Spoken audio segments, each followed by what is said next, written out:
ఇప్పుడు ఏకంగా P4 కాన్సెప్ట్తో పేదరికం నుంచి కుటుంబాలు బయటికి తీసుకొచ్చేందుకు చేయూత అందిస్తున్నారు మన చంద్రన్న. తెలుగుదేశం పార్టీ ఆవిర్భావం తర్వాత బడుగు బలహీన వర్గాలకి ఆర్థిక రాజకీయ స్వాతంత్రం వచ్చింది.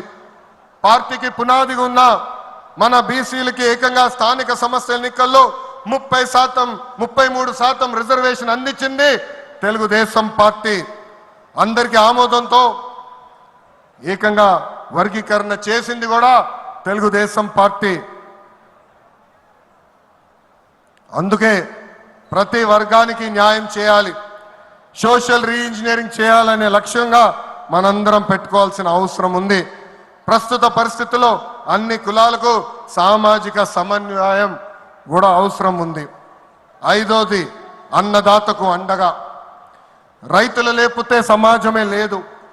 ఈ సిద్ధాంతం బలంగా నమ్మే పార్టీ తెలుగుదేశం పార్టీ.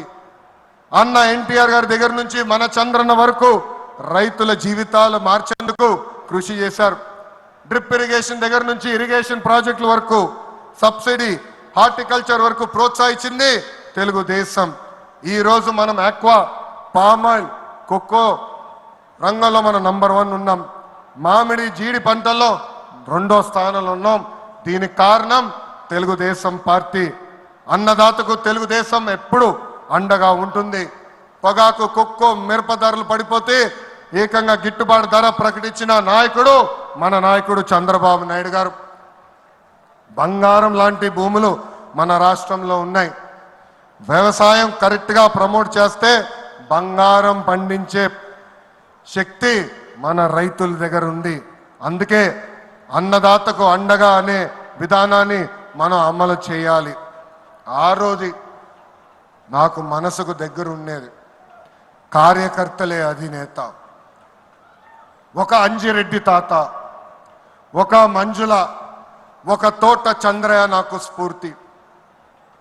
ఆనాడు పొంగనూరు నియోజకవర్గంలో అంజిరెడ్డి తాత స్థానిక సంస్థ ఎన్నికల్లో నామినేషన్ వేసేదానికి వెళ్తే ఆనాటి పాలకులు అడ్డం తిరిగారు. తొడగొట్టి మీసాలు మిలేసి రండి నేను నామినేషన్ వేసి చూపిస్తానని చెప్పారు ఆ మన అంజిరెడ్డి తాత. బూత్లో రిగ్గింగ్ జరుగుతుందని బూత్కి వెళ్ళి కూర్చుంది మంజుల. ఏకంగా మంజుల గారు ఉంటే బూత్ రిగ్గింగ్ జరగదని ఆమె పైన దాడి చేశారు. రక్తం గారుతున్నా భయపడలేదు.